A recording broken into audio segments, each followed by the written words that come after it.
Hey, what's up? Welcome back din sa ating channel dito sa Bobs TV. Alright, so tayo nagbabalik ulit mga babayan para sa isa na namang reaction video at balitang ating pag-uusapan mula po dito sa channel ni Melbs Castle. Okay, so sa kabila nga po ng kaliwat ka ng aksyon na ginagawa ng ating gobyerno ngayon, no, dyan po sa West Philippine Sea, talaga namang nagpapanik na po itong China, no? At hindi sila mapakali, no, doon po sa buhos ng puwersa o tulong at suporta po, no, ng iba't ibang bansa na sa Pilipinas diyan sa mga nangyayari sa West Philippine Sea. At eto na nga mo, ayon po dito, no, kay Melbs Castle, no, nagpapanik sa takot. USA pinapwesto na ang warship sa pag-atake. Umiyak ang China sa takot. Alamin natin yan at pag-uusapan, pero syempre bago ang lahat, please don't forget to subscribe sa channel ni Melbs Castle. Nandiyan po sa ibaba ang full video link mga babae, no? I-click na lang po at subscribe natin at suportahan ang kanyang channel. At kung kayo naman ay bago pa lang dito sa ating channel, kayo ay aking iniimbitahan, paki-like naman ang ating video at paki-subscribe na rin po, no? Sa mga bago pa lang dito sa ating channel, paki-click subscribe button naman po dyan sa ibaba para suportahan na lang po. Alright, so huwag na natin patagalin, umpisa na natin to. Let's go! Kahapon naduduwag na ang Chinese Foreign Ministry. Nakikiusap na itigil na ng Pilipinas at US ang tila paghahamon ng gulo. Okay, so eto, no, nakikiusap, no, ang China, no, na itigil na raw ng Pilipinas at US ang paghahamon ng gulo. Okay. Ang tanong kasi dito mga babae, no, kailan ba tayo naghamon ng gulo sa China, 'di ba? So wala naman tayong ginagawang aksyon para hamunin, no, sa isang gulo ang China. Sila lang naman talaga yung masyadong nagpapanik at kung ano-ano yung kanilang mga sinasabi. Kung matatandaan natin sa lahat ng ginagawa ng Pilipinas, no, ng mga exercises, no, kasama na nga dyan yung maritime exercises, mga babayan, pati na rin, no, yung mga exercises ng mga eroplano, no, ng mga Air Force, no, kanilang sinisita, no, masyado silang napaparanoid. Ang gusto lang kasi nila, sila lang, no, yung may karapatang magpakita ng puwersa o mag-show of force, no? Pero hindi naman po pwede yun kasi meron tayong karagatan dyan sa West Philippine Sea, no, na kung saan dapat nating proteksyonan, no? At dapat nating ipaglaban, 'di ba? Yung ating karapatan dyan po sa ating exclusive economic zone na kung saan, no, sinasakop nga po ngayon, no, ng China. Talaga ng mga inaangkin nila. No, ayaw nila, no, na merong mga bansa na sumusuporta sa Pilipinas. Kaya naman lagi nilang sinasabi yung mga bansa na sumusuporta sa Pilipinas, especially Amerika, no, sinasabihan nila, wala kayong karapatan, no, na makigulo dito sa nangyayaring issue, no, na makisawsaw sa issue diyan sa West Philippine Sea. No, natatakot kasi sila, mga babayan. Pero hindi pa nga dyan natatapos ang paghahanda ng US sa posibilidad ng digmaan.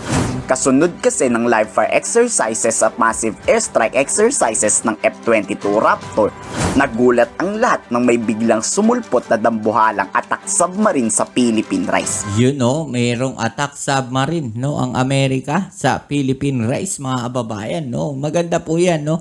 At inallowed naman ng ating gobyerno 'yan, syempre. At isa nga po 'yan, no, siguro kasama, no, sa ating mga exercises na nagaganap ngayon sa pagitan ng Pilipinas at ng Amerika. Kaya nga po kinakabahan na ang China. Diba?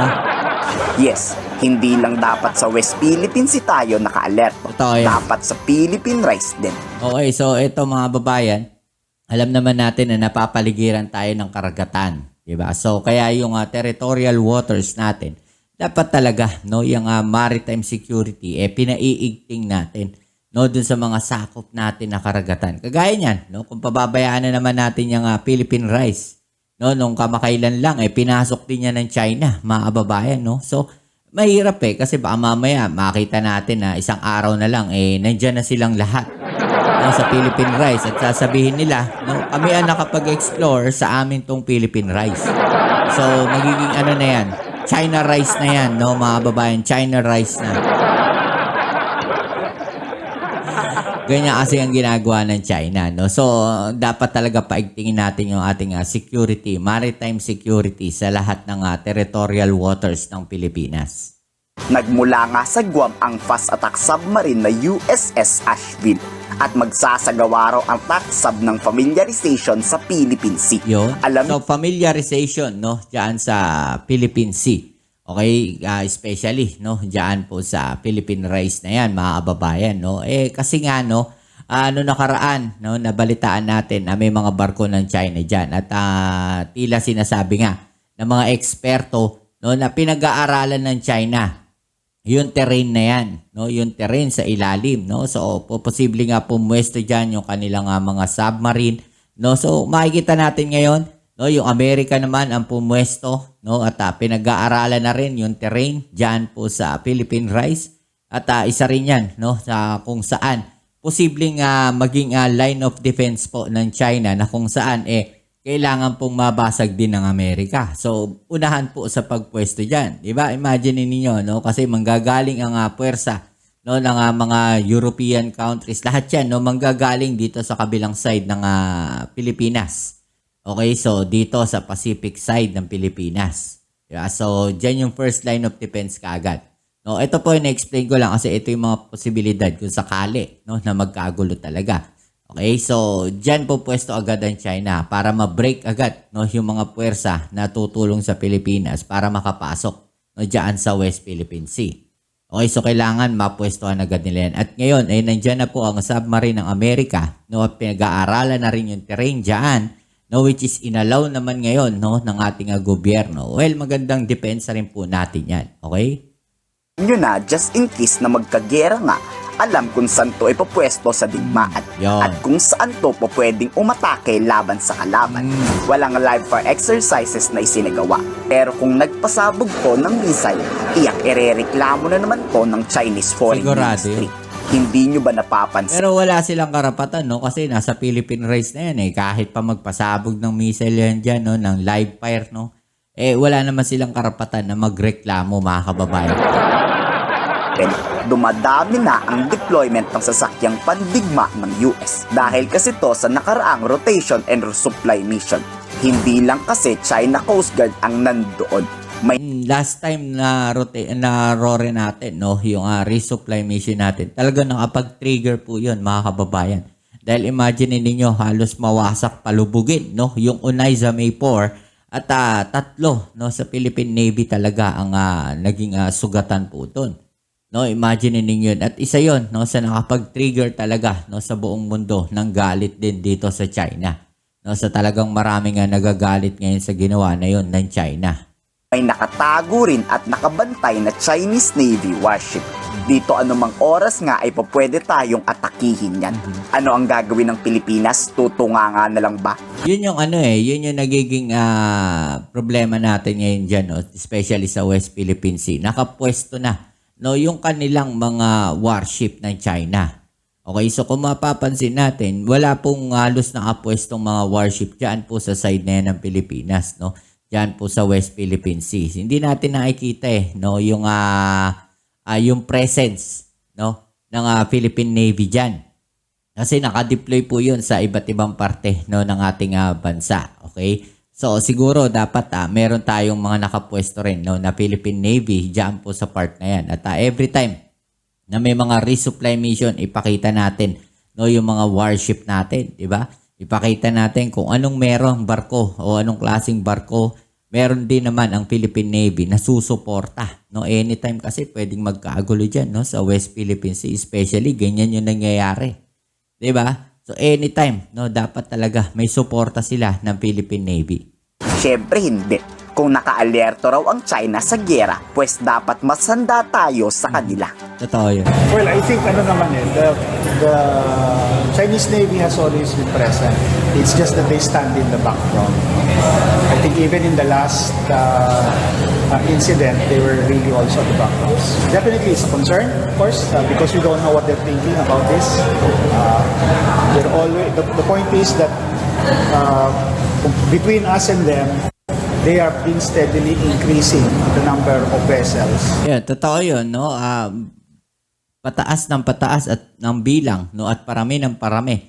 No, ang mga barko ng China, no, yung presence ng barko ng China diyan po sa West Philippine Sea. no? Lalong-lalo na yung mga Chinese militia vessel nila, yung Coast Guard nila, no? Parami ng parami, mga babayan. So, malinaw na yung any escalation in that area is not because of us, but really because of them. Yun. Napaka No, ito malinaw na hindi sa atin galing, no, yung escalation, no, ng tension diyan sa West Philippine Sea. Bagkos galing po yan sa China. No, kasi sila yung mas maraming puwersa na nandiyan eh. 'Di ba? Sila yung mas maraming barko, no, ng Coast Guard, ng Navy, ng Chinese militia vessel, no, na nakapwesto diyan sa West Philippine Sea. 'Di ba? So tayo, ano lang ba naman yung mga barko natin diyan? No? So sila talaga yung nagpapataas ng tensyon, no, diyan sa West Philippine Sea. Kaganda raw ng aksyon ni Pangulong Marcos. Dito ay pinapakita na kahit lugi ang Pilipinas sa gyera, lamang tayo sa utak. Tama lang ang paghahanap ng tropa ni Pangulong Marcos. Dahil pag hindi ito ginawa ng Pilipinas, hindi lang West Philippine Sea ang bye-bye na. Oo, actually no, mas marami talaga tayong kaalyado, mas malakas ang puwersa natin kaysa sa China. No, imagine ninyo, no, yan lang yung China kasi eh. No, isang bansa lang siya. Yung Russia, sa tingin nyo ba makikigulo yan? No, sa tingin natin sa bandang uli, oo. Diba? Pero sa umpisa niyan, makikita natin, no, hindi rin gagalaw halos ang Russia dyan. Ang isang posibleng nakikita ko dyan, no, na makikisali talaga, no, ay ang North Korea. Okay? Kundi probinsya na tayo ng China. No. He's simply declaring that the Philippines will not just take this sitting down. We will try to respond to this situation at sea and what's going on in Ayungin. Doesn't necessarily mean that we were going to be entering into a fight. No?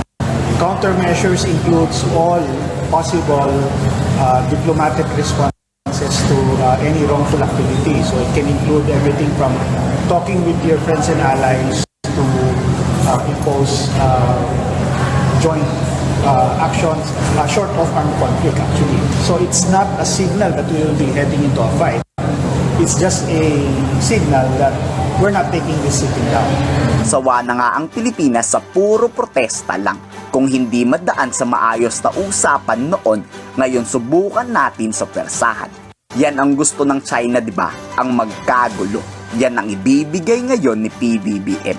Pero ano na ang nangyayari sa China ngayon? Mukhang naduduwag na. Yes, but again, diplomatic protest is only one of a range of actions.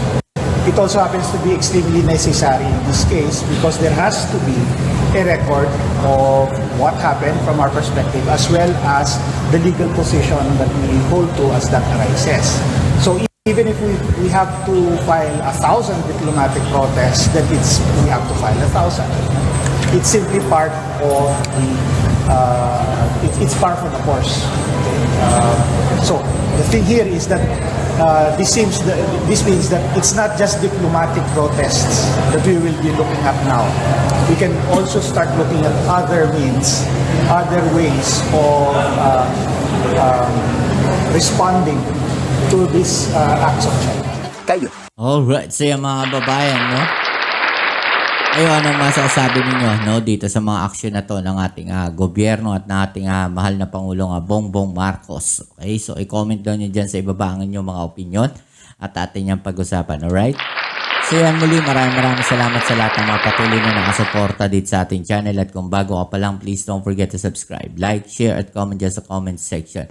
At pa-click na rin po ang notification bell para ma-update kayo sa mga latest video uploads natin. Kita-kits tayo sa ating next video. Ito muli ang inyong Kuya Mobs, it's on Mobs TV. Peace. I'm out.